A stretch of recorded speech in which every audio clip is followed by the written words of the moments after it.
Hi guys, okay, so this video is a bit of an update on where I am at, and I wanted to sort of share with you because I know there are so many of you that are going through the same thing, because I have had hundreds of emails and so many of you are going through loss. And sorry, I've just looked down there and there's a kid running around with a fake AK-47.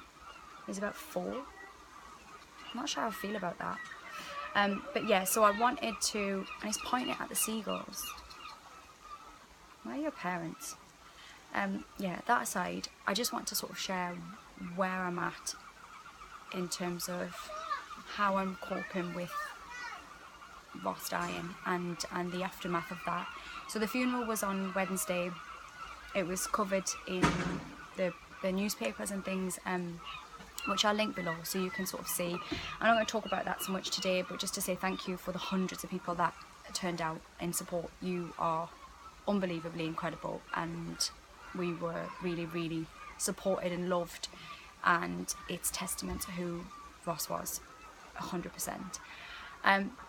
So yeah, so I get so many messages and I want to respond to all, but I can't, okay? So nut jobs that message me and shout at me, I'm not going to message you back if you shout at me.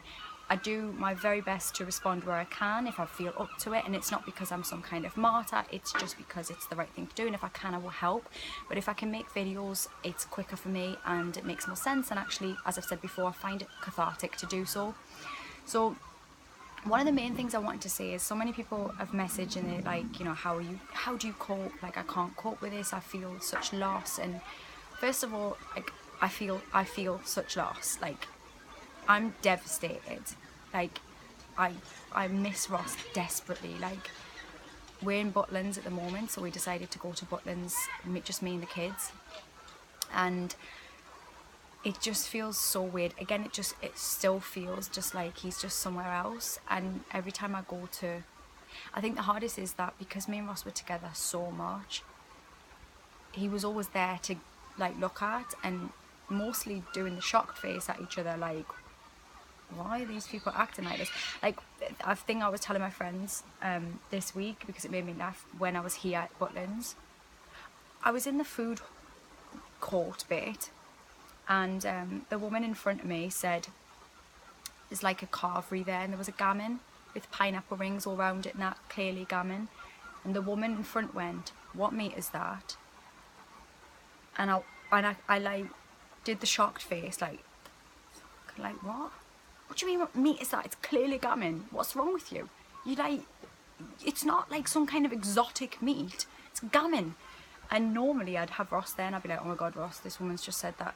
You know, like, it's those ones that are going to get me the most, because them, I know that sounds such a trivial thing, but they're my everyday, where we could just, when someone gets you like that, to not have that is almost, I feel quite muted, you know, like, I just feel quite muted. I think that's the way to explain it. Like, where do I say that to? You know, where's that person that's got my back or would get that joke? And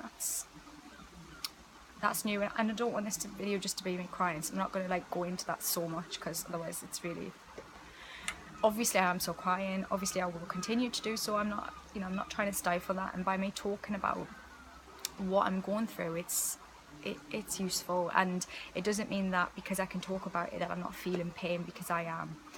But, and this is the point that I would like to share with you today, I don't feel pain every second of the day.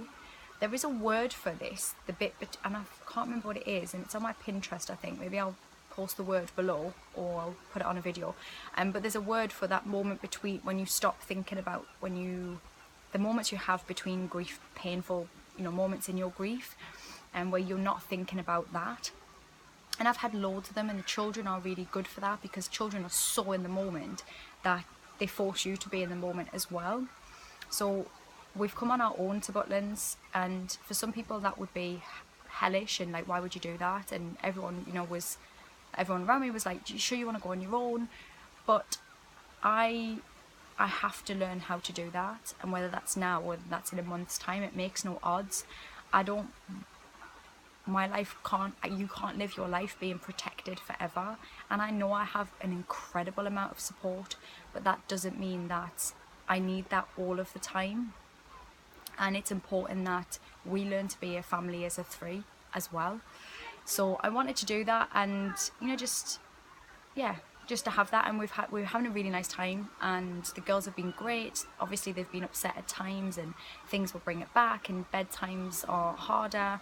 Thank you to the team at Butlins for our lovely card and the teddies that were gifted to us that were left in the room for the girls. It was a really nice touch, a really kind thing to do, and actually made the first night here easier because it was a distraction. But yeah, so it's about finding those moments, and when you have those moments in between, just really enjoying them.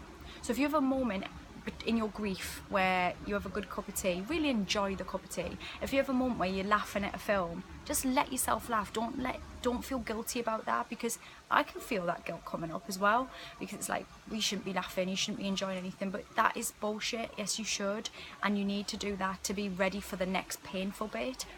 So allow yourself that, and it's not about pushing that person aside and not speaking about that person. We're speaking about Ross all the time, and I'm actively encouraging that, because he's an important person in our lives regardless of whether he's here or not. He's changed my life, he's made the girls, you know, like, it's not, we'll be talking about him. We've also decided, and I think this was an idea from Winston's Wish, that is right, isn't it, how you call that, of doing memory boxes, and memory jars, and we're writing down memories, and we will put them in a jar when we get home. Anything that we think of Ross that, you know, we don't want to forget, we're going to put that down. I know that will be important for the girls now and for when they're older as well, because they will forget a lot of things, and so it's important to have that. So overall, we're okay, you know. We're sad. I miss Ross desperately, like, there's no two ways about it. Like, obviously I'm going to cry every time I say that, so my emotions are like here, but Texie's looking at me. I don't want them to see me crying, not because I don't want them ever to, but because I promised I would let them know if I was upset.